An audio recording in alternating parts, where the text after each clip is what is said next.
நீங்கள் பார்த்துக் கொண்டிருப்பது தாமரை தமிழ் நியூஸ். உண்மையை உரைக்க. ராணிப்பேட்டை மாவட்டம் ஆற்காடு பாலாற்றின் கரை அருகே பிரசித்தி பெற்ற ஸ்ரீ வரதராஜ பெருமாள் ஆலயம் அமைந்துள்ளது. இந்த ஆலயத்தின் வைகாசி விசேஷத்தை முன்னிட்டு தேர் திருவிழாவானது வெகு விமர்சையாக நடைபெற்றது.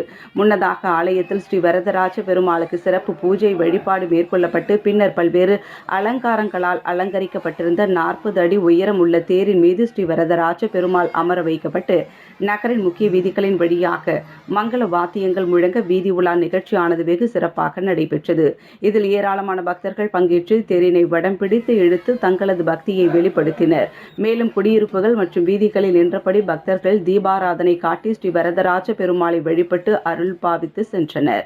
தேர் திருவிழாவை முன்னிட்டு பாதுகாப்பு பணிக்காக காவல்துறையினர், தீயணைப்பு துறையினர், மின்சார பணியாளர்கள், வருவாய்த்துறையினர் உட்பட ஏராளமானோர் ஈடுபட்டிருந்தனர்.